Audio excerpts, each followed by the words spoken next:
MSNBC's Brzezinski, Brzezinski, Eyes Wide Shut. If you know, you know.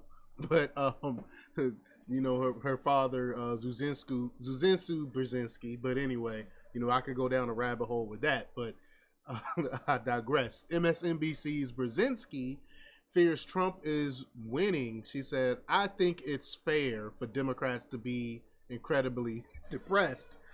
Wow, wow, wow. If you're depressed, holla at your boy. I'm a I do have a couple slots available to see clients if you're feeling depressed. But we're gonna talk a little bit about it. But before we get started, go ahead and hit that like button, share this out so we can get this information out there. Subscribe if you're not already a subscriber, and hit that alarm bell so you know when I'm putting out new stuff. Also, check out my link tree in the description. Has a link to my Patreon. That's where I talk about things that I can't talk about here.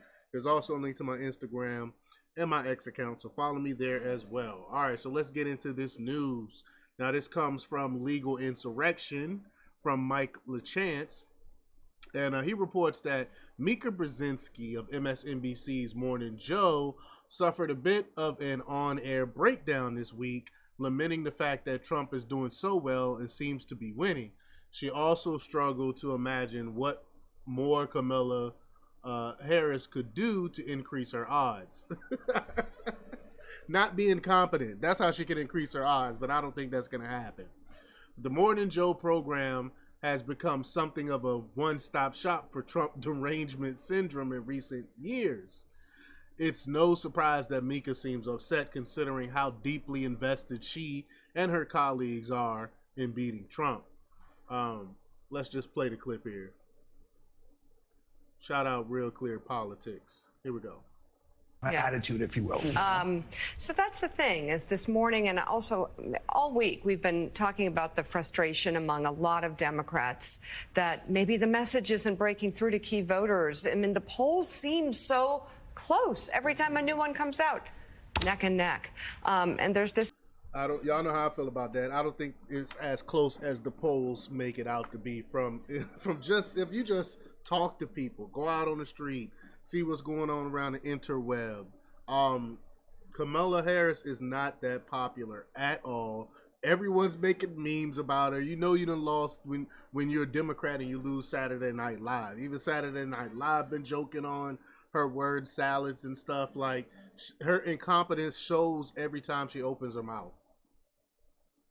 This fear that Donald Trump is poised for victory. Mm-hmm. Yeah.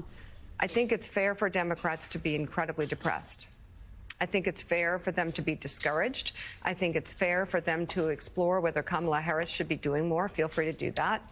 These things are all legitimate. I don't know what more she can do, especially given what happened, though, in 2016, because that was a trauma for anybody who loves this country. And again, Trump derangement syndrome. These people have mental health issues, and they need to seek help. If he really believes, see, the problem is they really believe the rhetoric. They really believe the propaganda that the mainstream media have been feeding them for so many years, and it would be devastating for them if Orange Man happened to win. Even though he will be the best thing for this country moving forward, sane people understand that. Normal, everyday, average Americans understand that he would be better for this country than cackling Kamala. A trauma that didn't end that day. Obviously, Democrats want to make up for lost time, as Kamala Harris has just days left to truly introduce herself to the American people. At the same time, it could be argued... Hold on. Introduce herself.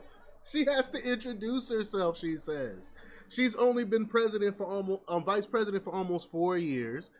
She's been a senator. She's been for I don't know how many years, but all of a sudden she has to introduce herself. That's why I keep saying, with a real Kamala Harris, please stand up, because we don't really know who she really is. She flip-flopped like Weather Vane Romney. We don't really know where she stands, because everything that she said that she stood for just a couple years ago, she did a 180 turn against. A turn on, I should say. She's doing everything possible. Rallies with tens of thousands of people, talk shows, radio. She's doing everything possible. All these rallies, these scripted talk show interviews, and I don't understand why they're just not listening to the propaganda. What happened? What's going on? Project Mockingbird is no longer working. Radio, late night TV, podcasts, town halls are next. You can't claim she's not doing town halls. She wants to debate. She's hitting the battleground states multiple times. She's sending her top surrogates out on the road for a 4. We even sent out Obama to give a tongue lashing to black men, even though he's a Kenyan trying to tell foundational black men how to vote. And it's not working. We're all out of ideas. We're spending millions upon millions of dollars for these consultants, and none of it is working. Week blitz through swing states, including former Presidents Barack Obama and Bill Clinton, encouraging and winning over. Bill Clinton, the pedo. Everyone knows he's been to Epstein Island. Epstein visited him 17 times at the White House. We even dragged his walking corpse body out to tell people to vote. Republicans, including Liz Cheney, top military. Including Liz Cheney, who couldn't win her, even though she was an incumbent, couldn't win. Rhino, no one really likes her either way. Anyway, let's bring her out. Let's bring her father out, Darth Vader himself, who brought us a war in Iraq. Let's bring him out and tell people how bad Orange Man is. That'll work. That'll fix it. Brass, top economic leaders, even members of Trump's own administration, trying to tell Americans that she is for them, the rule of law, the Constitution, that she's not a felon. The Constitution. We believe in the Constitution, but we will censor what we decide was misinformation or disinformation. We'll censor that. That's wrong speak. You can't say that online. But you have the rest of your constitutional rights. But we'll spy on you. We'll continue to spy on you and everything else. But yeah, the Constitution. We believe in it, all right. Democracy and all that. But we won't allow you to vote in the primaries. We're just gonna automatically say you vote for this woman or else. That's it. No, but that's democracy now. We nominate. We do the nominations, not the people. That's democracy. Like her opponent, that she's not a con artist like her opponent, that she's not an adjudicated sexual abuser like her opponent, that she's not a person who devalues the truth like her opponent, that she's an honest broker who will do her best at this time of peril for the country. Obviously, Democrats want to leave no stone unturned, and the Democratic National Committee even has this new ad about the danger of the undervote or those who may vote for Jill Stein. Just 3% of the vote. Take a look. I did an entire video on this. Now they're demonizing Jill Stein. I mean, they're trying everything. They're throwing everything at the wall to see what stick. Let's for the first time ever go after the third party nominee. Jill Stein, Green Party candidate for president. So why are Trump's close allies helping her? Stein was key to Trump's 2016 wins in battleground states. She's not sorry she helped Trump win.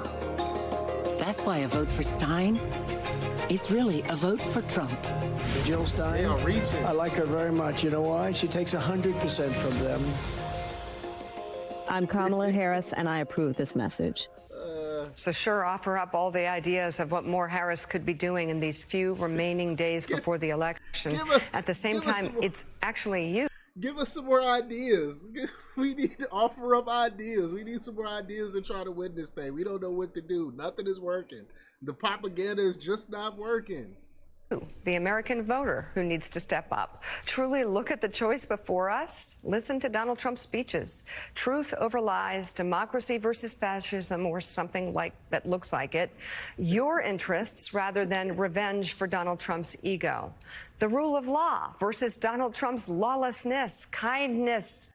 Yeah, the rule of law. Let's send out the DOJ to attack anyone that goes against our way. Let's send out the DOJ to Virginia to make sure that illegal aliens have the right to vote. Let's do that.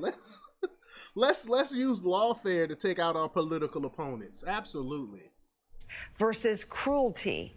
If you are concerned about those things and are worried Harris could very well lose, well, do something. Get to work. As Barack Obama said in Pittsburgh last night, don't just sit back and hope for the best. Vote and help get out the vote. If we care about this experiment called America, the search for a more perfect union that has the possibility of being ever more perfect every day. Don't despair. Don't be discouraged. I mean, you can be, but don't. All right, I can't do any more of that. I gotta stop, because this is just crazy.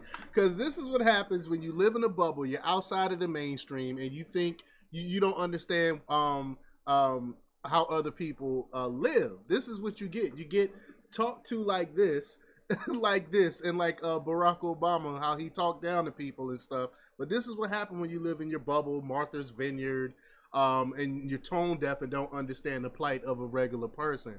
You end up with stuff like this, and they still and they don't understand it. They will never understand it. But y'all let me know what y'all think about this. Leave your comments down below. Like, share, and subscribe, and check out jjthepsychotherapist.com for the latest in news. Until next time, peace.